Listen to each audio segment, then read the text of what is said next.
जय गुरुदेव। सभी को प्रणाम। उपासना समर्पण योग अध्याय 13 डे 56। पिछले स्वाध्याय में देव वरदान क्या है, उसे प्राप्त कैसे करना है, इस विषय पर आत्म प्रगति में गुरुदेव ने हमें समझाया। अब आगे क्या कहते हैं, बंधन क्या है, मुक्ति क्या है।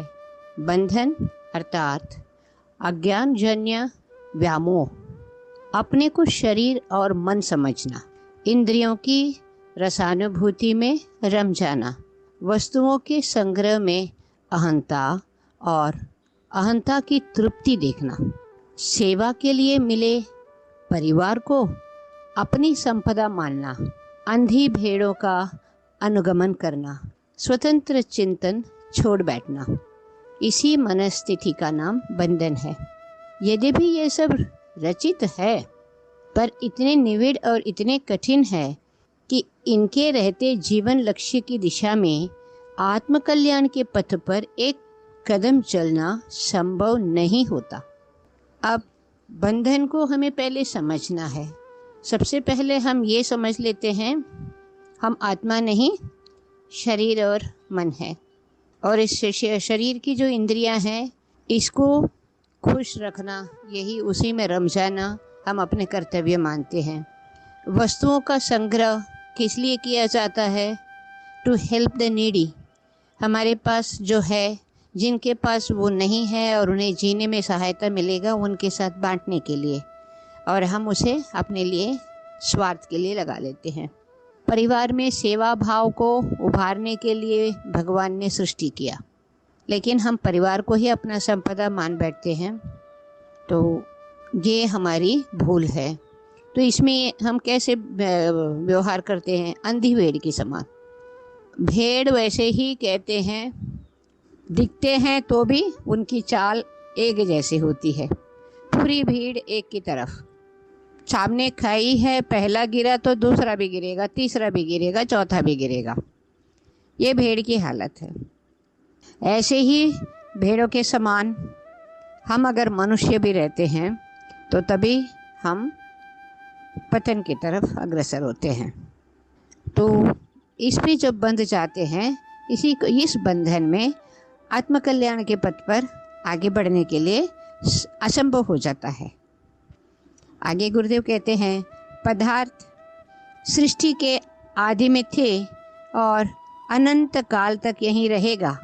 भूमि, धातु आदि के रूप में जो संपदाएं आज दोनों हाथ से समेटने में लाभ ही लाभ गिना जा रहा है, वह भ्रम मात्र है। अधिकार जमाने भी सूरज, चांद, तारे, बादल अपने नहीं हो सकते। यह प्रकृति की संपदा केवल देखने और उपयोग करने भर के लिए ही है। स्वामित्व जताने के लिए, 7 पीढ़ी तक बैठकर खाने के लिए जमा की जाने वाली अमीरी कितनी उपहासास्पद हो।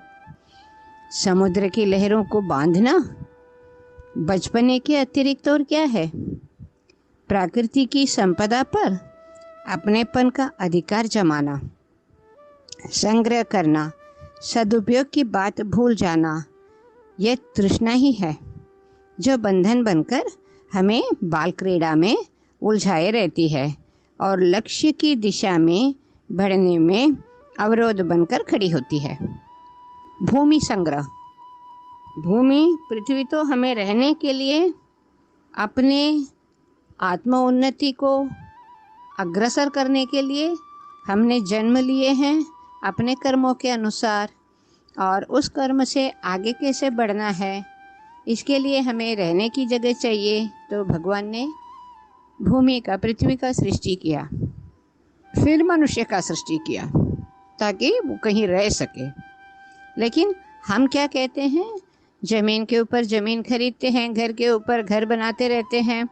8-10 कमरा वाला घर होता है, रहने वाले 2 आदमी रहते हैं। आज यही स्थिति है। आत्मीयता रिश्तों पर नहीं है, सब अपने अपने स्वार्थ के अनुसार जीते हैं। कारण ये भी है, स्वार्थ के अनुसार ही उन्हें बड़ा किया गया पीढ़ी को। तो आने वाली पीढ़ी भी वैसे ही बनते जाती है कि यही जीवन लक्ष्य है, यही समझ बैठते हैं। इस मूर्खता को ही हम सच्चे मान बैठते हैं। अज्ञानता है जिसके चलते ऐसे हम अपने ही जाल बुनते हैं, उसमें अपने आप फंसते जाते हैं।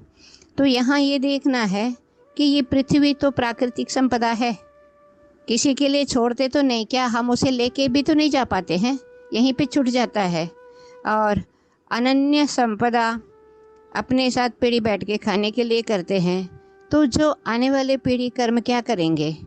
बैठने, खाने, स्फूर्ति करने, जब उनके पास अनंत द्रव्य है, धन है, जगह है, तो वो अपने कर्म को भूल बैठेंगे। इसलिए शुरू से गुरुदेव यही कहते हैं, हर चीज़ में अपने आप को सीमा बांध कर चलना है। शरीर किस लिए है? जिस पे भगवान रहते हैं, आत्मस्वरूप, उसके लिए शरीर है। तो आगे गुरुदेव ये कहते हैं, कुटुंबियों की सेवा सहायता करना कर्तव्य है, उस उपवन में माली भर रहना पर्याप्त है। इसे एक उपवन बोलते हैं। परिवार एक उपवन है, it's a garden, you have to be a gardener.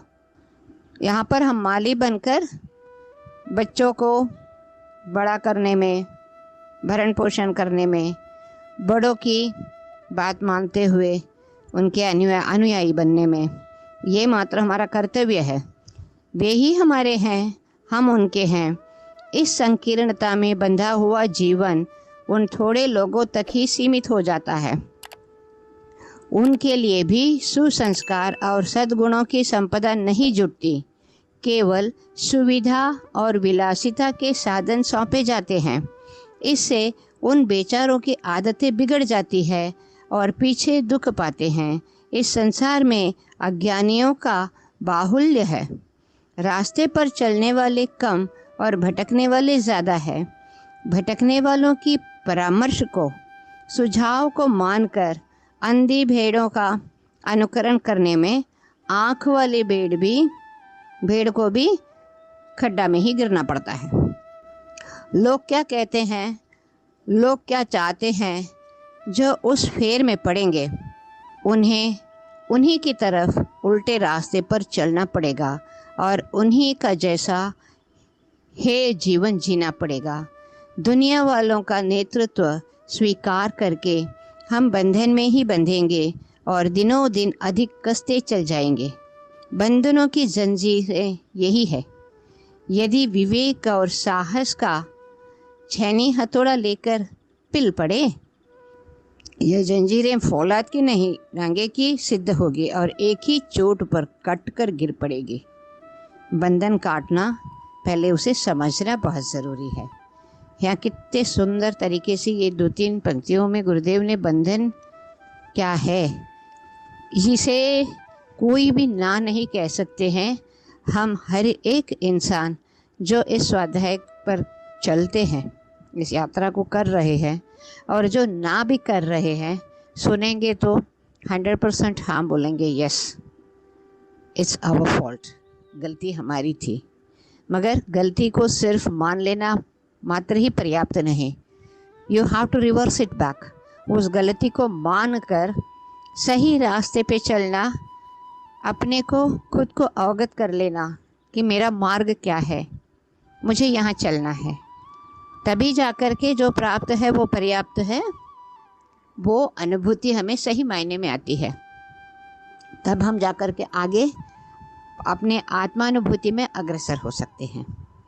तो इस जो 2-3 पंक्तियाँ आज की और कल की जो स्वाध्याय थी, इसे हमें बार बार दिन में पढ़ना है और अपने अंदर उतारना है, इसको आत्मसात करना है, बहुत ज़रूरी है। तब जाके बंधन काट पाएंगे, तब जाके समझ पाएंगे कि मुक्ति है क्या। बोलना बड़ी आसान है, कथनी और करने में बहुत तकलीफ है। तो धीरे धीरे हम कर सकते हैं। We have the capacity. मन की प्रचंड शक्ति का जिसने भी स्वाध्याय किया हो गुरुदेव का, तो मन का शक्ति को वो तो अपार असीमित है। तो उस शक्ति को पहचाने तो हमारे लिए ये कोई दुर्लभ काज नहीं है, बस पहला कदम रखना ही ज़रूरी है। Even 1000 miles of a journey started with a one single step. कोई भी बड़ा काम जिसने भी किया हो, चाहे जॉर्ज वॉशिंगटन का हो या कवि कालिदास का जिसने हमने पढ़े, जो भी हो, शुरुआत एक कदम से ही होता है। वह एक कदम, आइए माँ भगवती से हम प्रार्थना करें, आज ही बने हमारी। अभी से हम उस एक कदम पर पहला कदम रख देते हैं और उसमें माँ की सहायता और हमारी इच्छा शक्ति का प्रबल करना और हम आत्मानुभूति में अग्रसर होना, ऐसी प्रार्थना के साथ आज का स्वाध्याय को यहीं विराम देते हैं।